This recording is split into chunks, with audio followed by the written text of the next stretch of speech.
الحمد لله رب العالمين والصلاة والسلام على رسوله الكريم أما بعد عن عبد الله بن عمر رضي الله عنهما أن رسول الله صلى الله عليه وسلم كان يرفع يديه حذو منكبيه إذا افتتح الصلاة وإذا كبر للركوع وإذا رفع رأسه من الركوع متفق عليه. وفي حديث أخرى يرفع يديه حتى يحاذي بهما منكبيه ثم يكبر. اللہ کے رسول صلی اللہ علیہ وسلم کی نماز کی کیفیت کو ان احادیث کی روشنی میں بیان کیا جا رہا ہے. گزشتہ درس میں تکبیر تحریمہ کے کہنے کے بعد جو ثنا پڑھی جاتی ہے اس تعلق سے میں نے کچھ اور مزید دعاؤں کا بھی آپ لوگوں کے سامنے تذکرہ کیا تھا.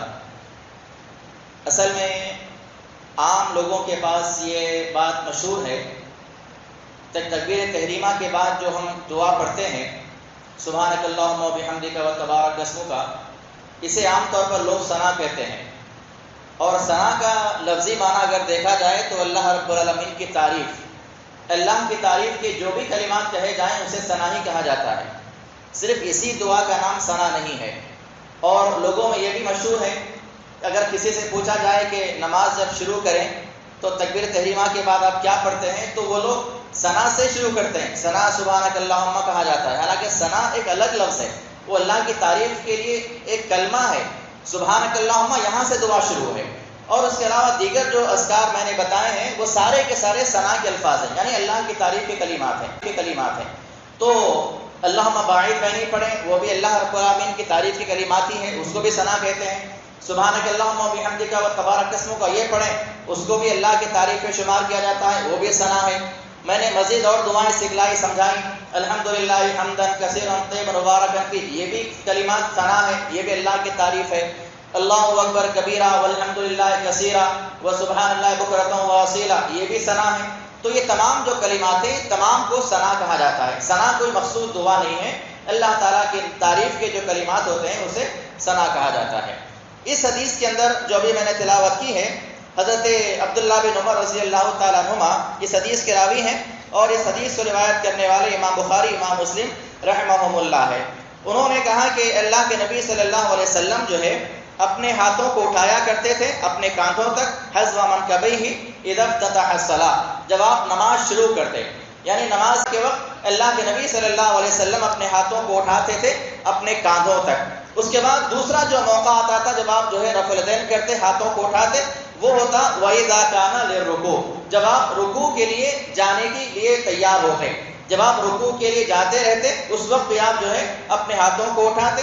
وَإِذَا رَفَعَ رَأْسَهُ مِنَ الرُّكُوعِ، اور جب آپ رکوع سے سر اٹھاتے تب بھی آپ اپنے ہاتھوں کو اسی انداز سے اٹھایا کرتے تھے. رفع الیدین، عام طور پر لفظ سنے ہوں گے رفع الیدین رفع الیدین، اس کے معنی کیا ہے؟ رفع کے معنی اٹھانا، رفع اٹھانا، کسی چیز کو اٹھانا، چاہے وہ ہاتھ ہو پیر ہو کسی چیز کو بھی ہے. اگر میں نے قرآن کو اٹھایا تو کیا کہا جائے گا؟ رفع القرآن، قرآن کو میں نے اٹھایا.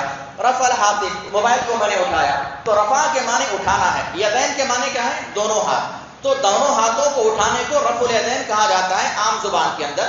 اللہ کے نبی صلی اللہ علیہ وسلم 4 موقعوں پر ہاتھوں کو اٹھایا کرتے تھے یا رفع الیدین کیا کرتے تھے. پہلا تکبیر تحریمہ کے وقت آپ اپنے ہاتھوں کو کاندھوں تک، یا مسلم کی حدیث آگے آ رہی ہے وہاں پر اس بات کا ذکر ہے حتی یحاذی بہما فروع اذنیہ، یعنی اللہ کے نبی صلی اللہ علیہ وسلم یہ کان کی لو جسے کہا جاتا ہے یہاں تک بھی اپنے ہاتھوں کو اٹھاتے تھے. لیکن اٹھانے کا طریقہ کیا ہوتا؟ ایسا نہیں ہوتا، اسی انداز سے آپ علیہ الصلوۃ والسلام اپنے ہاتھوں کو اٹھاتے. نہ آپ کی انگلیاں پورے کھلے ہوئے ہوتے، نہ چپکی بھی ہوتی، نارمل جیسا ہم رہتے ہیں اس انداز سے آپ اپنے ہاتھوں کو اٹھاتے. یا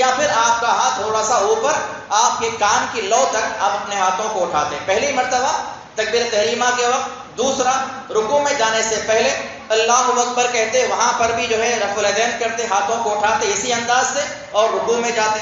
رکوع سے اٹھنے کے بعد دوبارہ سمیع اللہ لمن حمیدہ کہا جاتا ہے، اس وقت بھی اپنے ہاتھوں کو اسی انداز سے اٹھاتے. اور چوتھی مرتبہ جو ہے 2 رکعت کے قیام کے بعد، یعنی 2 رکعت آپ نماز ادا کر لیے، آپ تشہد میں بیٹھ کے بعد جب تیسری رکعت کے لیے کھڑے ہوں گے، اس وقت بھی اللہ کے نبی صلی اللہ علیہ وسلم کا یہ عمل رہا ہے کہ اللہ کے رسول صلی اللہ علیہ وسلم اپنے ہاتھوں کو اسی انداز سے اٹھایا کرتے تھے۔ تو نماز میں صرف 4 مقامات پر ہی ہاتھوں کو اٹھانا ہے۔ ہمارے پاس بہت سارے ایسے بھائی ہیں، اکثر دیکھنے میں آتا ہے کہ ہر رکعت میں جب بھی سجدے سے اٹھ رہے ہیں ہاتھ اٹھا کے باندھ رہے ہیں، جب بھی سجدے سے اٹھ رہے ہیں ہاتھ اٹھا کے باندھ رہے ہیں۔ صرف 4 مرتبہ اللہ کے نبی صلی اللہ علیہ وسلم نے رفع الیدین کیا ہے۔ ایک ہمارے ایسے بھائی ہیں جو ہر رکعت میں رفع الیدین کر رہے ہیں، بعض ہمارے ایسے بھائی ہیں جو رفع الیدین کو مانتے ہی نہیں، کہتے ہیں کہ اس زمانے میں صحابہ کے کان و بغلوں میں بت ہوا کرتے تھے، اس سے اللہ کے رسول نے حکم دیا تھا کہ ہاتھوں کو اٹھائیں۔ اگر بت ہاتھ رکھے ہوئے ہیں تو اللہ کے نبی کا طریقہ کیا ہے رفع الیدین کرنے کا؟ ابھی جیسا کہ میں نے کہا اس طرح سے آپ اٹھاتے تھے، آپ ہاتھوں کو ایسا نہیں پھیلاتے تھے۔ اگر کسی نے بت رکھا بھی ہے تو کیا ہاتھ ایسا اٹھانے سے بت گر جائیں گے؟ نہیں گریں گے، ہاتھ تو چپکے ہوئے ہیں میرے۔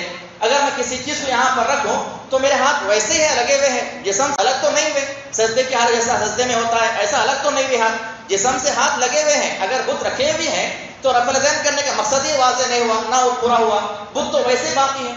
تو یہ سب من گھڑت باتیں ہیں، لوگوں کی بنائی ہوئی باتیں ہیں۔ رفع الیدین کرنے کے مقصد کیا ہے؟ یہاں پر 2 مقاصد ہیں جو محدثین نے بیان کیا۔ سب سے پہلا مقصد یہ ہے کہ ہم ہاتھ اٹھا کر اللہ تعالیٰ کے سامنے عاجزی بیان کر رہے ہیں کہ اے اللہ سب کچھ تو ہی ہے، ہم تیرے سامنے محتاج ہیں۔ اور آپ عام طور پر دیکھے ہوں گے کہ اگر پولیس والے پکڑ لیتے ہیں تو کیا کیا جاتا ہے؟ ہاتھ اٹھانے کہا جاتا ہے، یعنی اب ہم تمہارے سامنے سرنڈر ہوتے ہیں، ہم ہمارے سامنے تمہارے سامنے ہماری کوئی حیثیت نہیں ہے۔ تو یہ بھی اللہ تعالیٰ کے سامنے کھڑے ہو رہے ہیں تو ہاتھ اٹھانے کا مطلب یہ ہے کہ اللہ تعالیٰ تو ہی عطا کرنے والا ہے، ہم عاجز بندے ہیں، ہم بڑی عاجزی کے ساتھ بڑی انکساری کے ساتھ تیرے سامنے آئے ہوئے ہیں۔ یہ رفع الیدین کا طریقہ ہے اور اس کا مطلب ہے۔ تو بہرحال رفع الیدین کرنے کے 4 مواقع ہیں، ایک تکبیر تحریمہ کے وقت، دوسرا رکوع میں تکبیر تحریمہ کے وقت، دوسرا رکوع میں جانے سے پہلے اللہ اکبر کہہ کر، تیسرا رکوع سے اٹھنے کے بعد، اور چوتھا جو ہے دوسری رکعت سے اٹھنے کے بعد، یعنی تیسری رکعت سے کھڑے ہوں گے تشہد کے بعد، وہاں پر بھی اللہ کے نبی صلی اللہ علیہ وسلم رفع الیدین کیا کرتے تھے، یعنی اپنے ہاتھوں کو اٹھایا کرتے تھے۔ اس کے علاوہ ہاتھ باندھنے کا طریقہ حضرت وائل بن حجر رضی اللہ تعالیٰ عنہ کی بڑی مشہور حدیث ہے۔ وائل بن حجر رضی اللہ عنہ بیان فرماتے ہیں صلیت مع النبی صلی اللہ علیہ وسلم، میں نے اللہ کے نبی صلی اللہ علیہ وسلم کے ساتھ نماز ادا کی، فوضع يده اليمنى على يده اليسرى على صدره، اللہ کے نبی صلی اللہ علیہ وسلم نے اپنے سیدھے ہاتھ کو اپنے بائیں ہاتھ پر رکھا اور اپنے سینے پر رکھا۔ اور ہاتھ باندھنے کے 4 طریقے ہیں، اور چاروں طریقے سے اگر آپ ہاتھ باندھیں گے تو آپ کا ہاتھ جو ہے سینے پر ہی آئے گا۔ خاص طور پر بخاری کے اندر جو الفاظ موجود ہیں اس انداز سے ہاتھ باندھا جائے گا تو وہ خود بخود ہمارا ہاتھ جو ہے ناک کے اوپر ہی آئے گا۔ ہاتھ باندھنے کے 4 طریقے ہاتھ کے اندر بھی آگے ذکر ہوگا۔ سب سے پہلا طریقہ جو ہے ہمارا یہ پورا ہاتھ ہے، ہاتھ کو ہاتھ کے اوپر رکھنا، یہ ایک طریقہ حدیث کے اندر موجود ہے، یہ صحیح طریقہ ہے۔ دوسرا طریقہ ہماری ہتھیلی کا جو گڑا ہے، اس گڑے سے ہمارے یہ جسے پنجو کہا جاتا ہے، اپنے پنجے کو اس طرح سے پکڑ لینا، یہ دوسرا طریقہ۔ پہلا طریقہ ہاتھ پر ہاتھ یعنی ہتھیلی پر ہتھیلی، دوسرا طریقہ ہمارے ہاتھ کا جو گڑا ہے اس کو ہم یہاں پر رکھیں، یہ دوسرا طریقہ۔